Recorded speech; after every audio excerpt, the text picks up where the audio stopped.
The folklore and legends of many Native American tribes and indigenous people from other countries include the stories of the Little People. The Little People live in the woods and are often thought to be the hairy-faced dwarves. Some are no higher than your knee, others are smaller. They build houses in the rock structures under the trees, along streams, and sometimes in the trees. They hide from anyone coming into the forest. In the legends of the old countries, they are called fairies, brownies, gnomes, goblins, leprechauns, and pixies, to name a few. Each Native American tribe has their own name for them. To the Iroquois, they are called the Jagoho. To the Comanche, they are called the Nunumbi. And to the Cherokee, they are the Yunwijunsti. Do these little people exist? There is little evidence that they do exist. In the 1830s in Coshocton, Ohio, a graveyard was unearthed which contained the skeletons belonging to the pygmy race. The graves in the cemetery were just 3 feet long.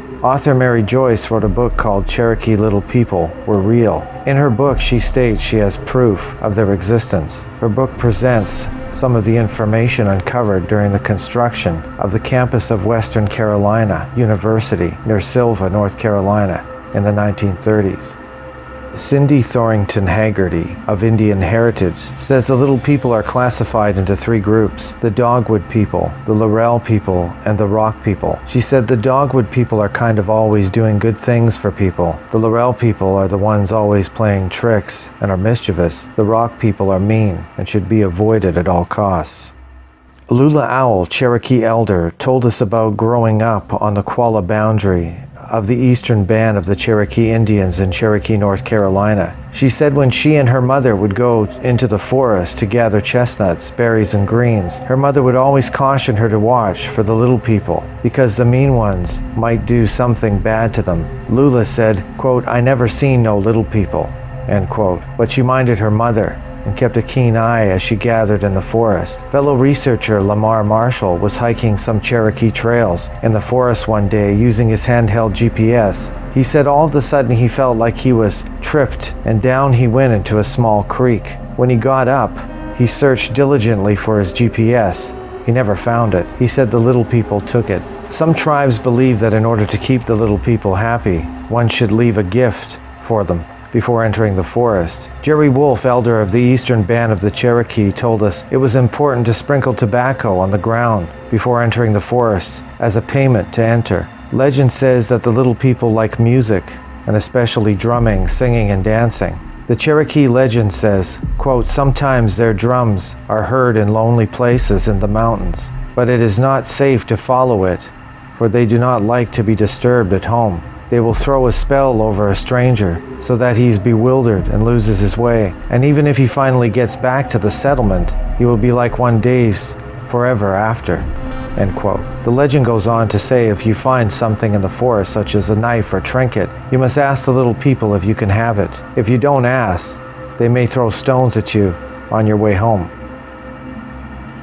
On the top of Oglethorpe Mountains in Eagles Rest Park, it has many rock structures and small places where the little people may live. Some doorways to their houses can be found, but no little people have yet been seen. The children that come to the mountain to hike the trails with their parents and grandparents enjoy searching for the mythical dwarf people. Several times this year, the drummers and the mountain flutists have come to play in the hopes that the little people will join in, but so far, none have been seen. When you come to the mountain, keep your eyes open. Watch for the tricksters. You don't want to get tripped on the trails. Keep your eyes open and see if you can find their houses. More are showing up all the time. Humans have always looked for an excuse when something goes wrong, and traditionally, mythical creatures have often provided the perfect scapegoat. The milk is curdled, must be a brownie. Tools gone missing, blame the knockers. Someone drank all your wine, cellar must be infested with clerichons. Folklore around the world provides us with a host of these small fairy-like creatures, frequently treading a fine line between the malevolent and benevolent, and worryingly quick to take offense. So next time you break a vase or lose your keys, here are a sampling of miniature mischief makers to take the blame.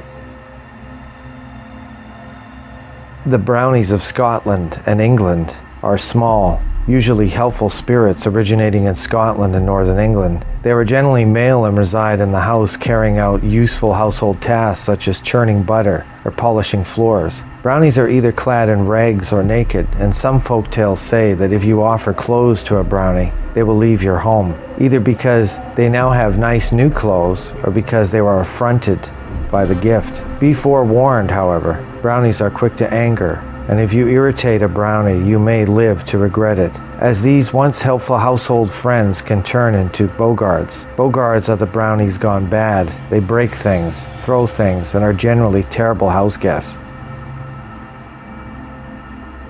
Cornish knockers and Welsh cobblenaw are small, mostly benevolent creatures said to inhabit the tin mines of Cornwall. Welsh miners had a similar character known as the cobblenaw.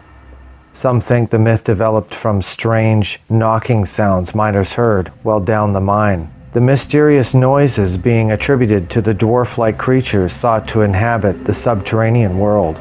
Many believe the knockers were helpful, alerting miners to rich seams of ore or warning them away from areas liable to collapse. But like most fairy folk, the knockers were also seen as keen pranksters and blamed every time a piece of equipment went missing or someone got lost down the mine. To appease the knockers, the miners would leave food offerings on the floors of the mine and ensure that they always spoke respectfully of the little creatures so as to not provoke their ire.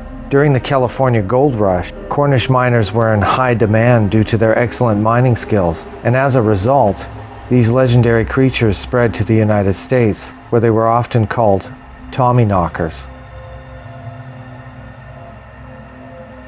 Trow from the Orkney and Shetland Islands are described as small, ugly, deformed creatures, sometimes invisible to humans. At night, the Trow were thought to break into houses to warm themselves around the fire, while the terrified inhabitants cowered in their beds, waiting for them to leave. In some folklore, the Trow were said to live in the ancient mounds called Howes, found across Orkney and Shetland. Here, they had lavish underground homes, where they hosted parties and sometimes kidnapped hapless humans who were forced to play endless jigs while the Trow danced all night long. Trow also delight in causing mischief, and so were generally blamed when the milk or ale went sour or something got lost. However, if a human managed to find an item belonging to the Trow, it was said to bestow its good luck on them.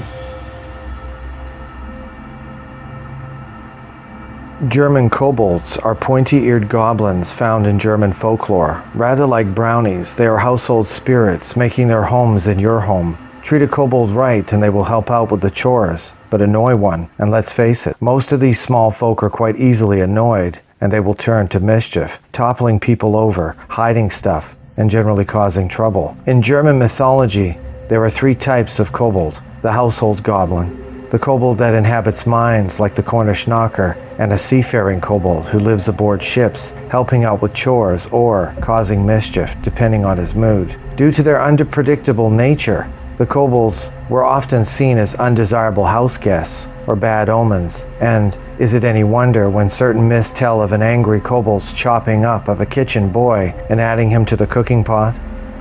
English pixies are the classic miniature mischief makers of English folklore. More commonly found in the West Country, Devon and Cornwall, pixies are said to be very small spirits who wear natural colors such as greens and browns. Pixies love to play pranks and cause trouble, and were traditionally blamed for all sorts of minor upsets, such as a blown-out candle, mysterious tappings, or an item getting lost. Pixies were said to be the scourge of travelers, as they have a habit of leading people astray, leaving them lost and disoriented. This gave rise to the word pixie-led, or pixelated, meaning bewildered or befuddled. English pixies are the classic miniature mischief makers of English folklore.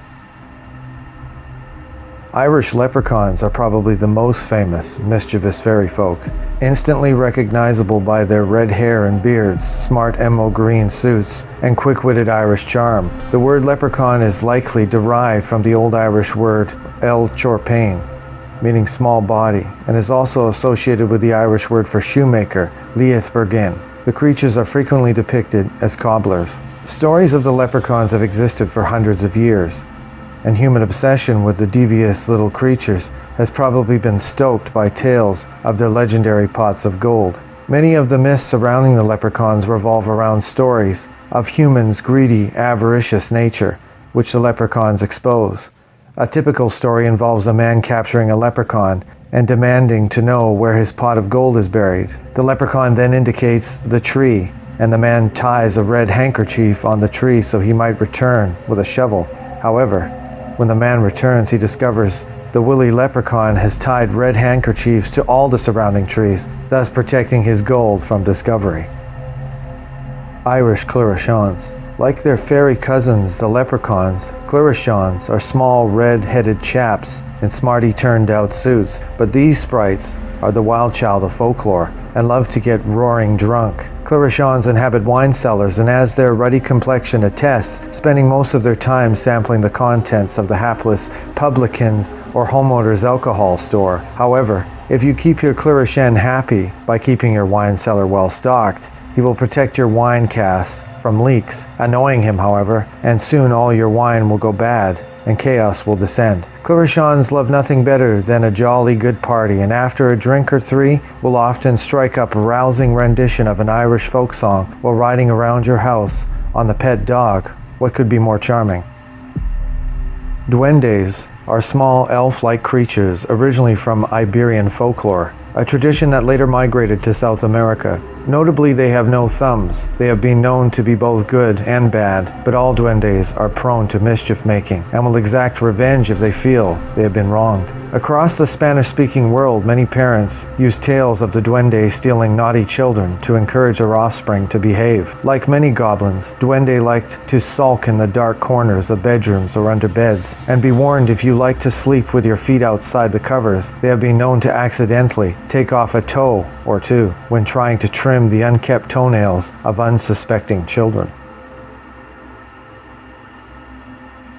Dokkaebi are Korean goblins that come in many guises. They are created when a discarded household item such as a broom or a wooden spoon gains a spirit and becomes animate. Dokkaebi are said to be ugly and troll-like in appearance, and some have just one leg. Keen tricksters, they enjoy taunting humans, using their powers of persuasion to convince people to carry out pointless tasks, like wrestling all night long. These Korean goblins can also shapeshift, and some tales tell of them transforming into beautiful women in order to seduce guileless men. Some dokkaebi possess a magic club that allows them to summon any item they like, but whenever they magically summon something, it disappears from its original home. Japanese tsukunami are possessed household objects. Tradition has it that any tool over 100 years old may become animated with a soul and come to life. Every year on the Japanese New Year, people toss out their old tools. Unfortunately, the discarded tools are pretty bitter about being thrown away after all their hard work, and so return to their homes to wreak havoc. The tsukunami come in numerous forms, with many tales telling of their exploits. One especially fearsome tsukunami is Boroboroton, a tattered old futon that comes to life and attempts to suffocate any human who dares sleep upon it by wrapping its raggedy form around them. In order to try and prevent old objects transforming into malicious tsukunami, some people take them to the temple to be burned in the hope that they will move happily on to the afterlife.